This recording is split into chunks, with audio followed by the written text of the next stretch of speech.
Hello, my fellow nerds, Colco here. And you know, fandoms really get a bad rap. And that's totally understandable. While fandoms can be a wonderful place for people with similar interests to gather, they're also a place where a lot of negativity and toxicity can fester and people can have their lives ruined over fictional characters. Though, I've seen a lot of videos saying, all fandoms are toxic, there's just no avoiding it. Or people that claim that all fandoms are equally as bad. And to that I say, bollocks.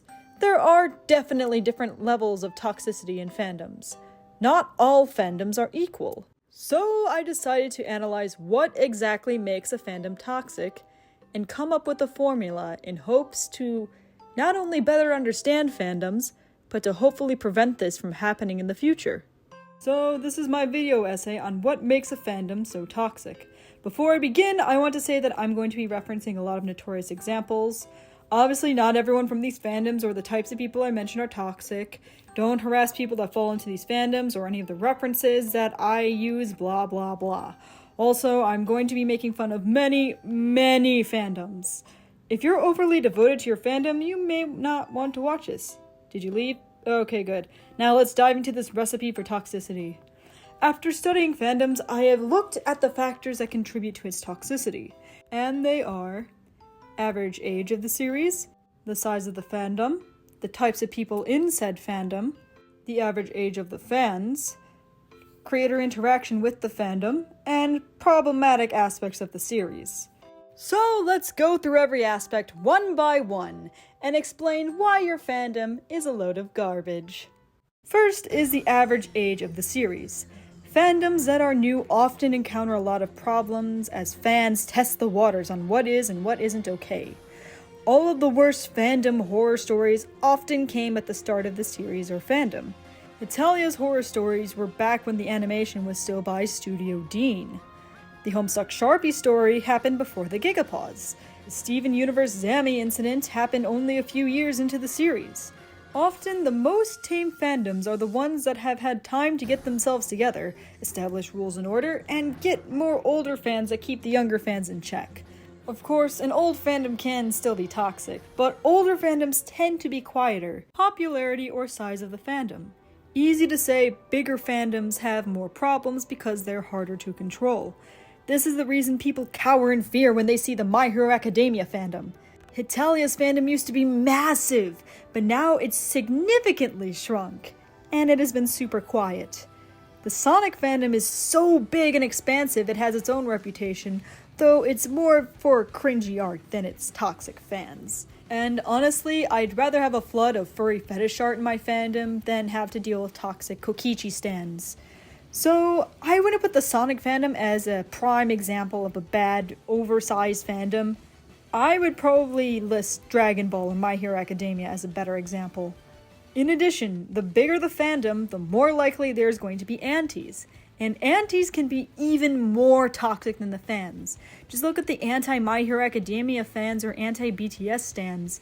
The anti-K-pop fans who do things like try to poison band members because the band has millions of fans, yeah, those people are going straight to hell. I don't even have to tell you what's wrong with that. Probably one of the most important factor is the type of people that fandoms attract.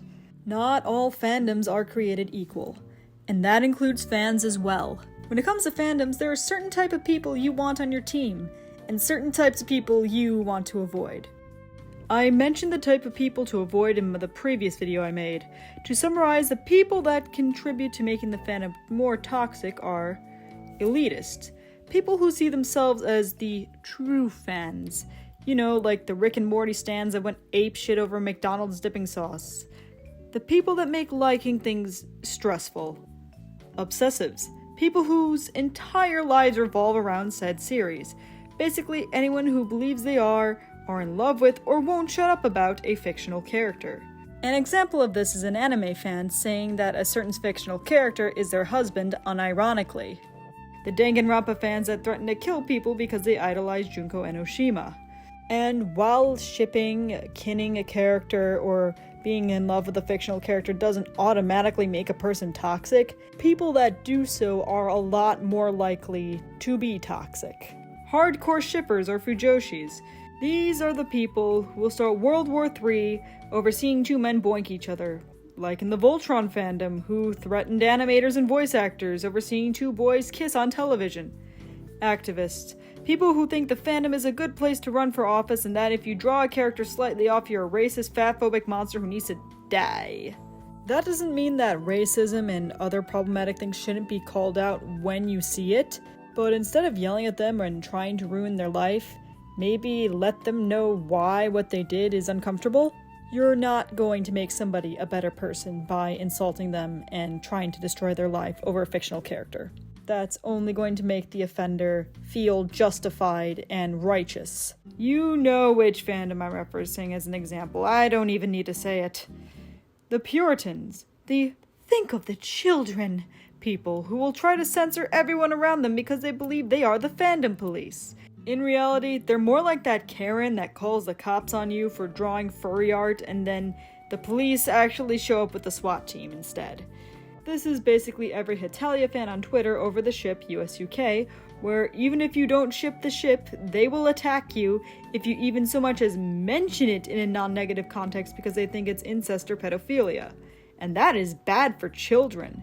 Yes, there are people that ship really weird and uncomfortable ships, but is it really worth telling them to go commit die over two fictional characters? In addition, the more normies or casual viewers the fandom has, the less toxic it will be. And that is the key to having good people in your fandom. You may have noticed I left off another group of fans from my previous video, and that brings me to my next point. Number 4, the average age of fans. The last group of people that often contributes to toxicity and controversy in fandoms is minors. And by minors, I mean those mostly 15 and younger. Obviously, I don't mean all minors, and I'm not saying all minors are to blame for all the toxicity. I'm saying the presence of minors in a fandom tends to create a lot of problems, some of which aren't even their fault. In my last video, I explained how and why this problematic age group tends to contribute to toxicity. The core reason being, at this age, everything seems like a big deal, and they're still trying to find themselves and learn how to properly interact with people. The younger the fan, the more toxic the behavior. There is an undeniable evidence that shows that younger fans contribute to a lot of toxicity. And that's just something that will only get better with time and from learning from mistakes. So it's something fandoms just have to muddle through if they want to create better people. Let's use some examples. The Danganronpa fandom, full of TikTokers and high schoolers. Multiple people get doxxed for shipping the wrong thing. And it makes anyone with a Kokichi profile picture just something to naturally avoid. Just try saying that you don't like Kokichi or Omasai over there. A YouTuber I know got their entire channel mass flagged and temporarily taken down from YouTube because of that. Genshin Impact and My Hero Academia, full of obsessive shippers that are around 15 or younger, constantly bash each other over ships. Country Humans, full of kids that don't know what the Nazis did. Gacha Life. I really don't need to say anything about this one. Just take a look at r/GachaLifeCringe and you'll get the picture. And pretty much everyone there is like 10 to 14. And when it comes to gaming fandoms, children can be especially difficult to play said game with, especially if that game involves voice chat. Again, kids aren't stupid. They're learning how to act and discovering their likes and dislikes. They're eventually going to grow out of this. Hopefully. But there is one other reason why having minors in your fandom can lead to issues. In addition, mixed age fandoms can often lead to a lot of problematic interaction, thus stirring up controversy and drama. The biggest issue being a very, very controversial one. You know what I'm talking about. Stuff that gets very, very dangerous. And that's not the fault of minors. It's totally the fault of the creeps. But unfortunately, because these younger fans exist in these fandoms, these creepy, crappy people are more likely to be attracted to those communities. Unfortunately, it's a risk you take with every mixed age fandom. And it's horrible. And again, saying it's children's fault for things like this happening is like saying it's a light bulb's fault for attracting moths. Do you yell at the light bulb for fulfilling its existence? No! You put up a bug zapper and watch those buggers drop dead. You're also likely to have a lot of controversial stuff regarding underage people partaking in adult activities and possibly putting adults in trouble. Examples include steamy RP sessions and then later finding out the person was underage, and then underage fans drawing Rule 34 art and writing lemon fanfiction. Stuff that adults have to ask, can I go to jail for this? This isn't to say that normal interactions can't happen between older and younger fans, but it definitely does create some tension. The younger fans are wary of creepy people, and the older fans are wary of being accused of being creepy. So that tension is always going to be there. My point is, the more younger fans are in the fandom, the more likely it is to be controversial. Number 5, creator interaction. The more creators interact with the fandom, the more likely it will be toxic, because the fandom begins to think that they have a sense of control over the creators, and when that toxicity gets out of control, they end up getting their way. It gives the fandom the opportunity to harass the creators and bully them into submission. Take a look at most anime fandoms. The writers and creators are often separated by an ocean, a language, and sometimes an entire medium. Thus, these fandoms can't harass their creators to do whatever they want.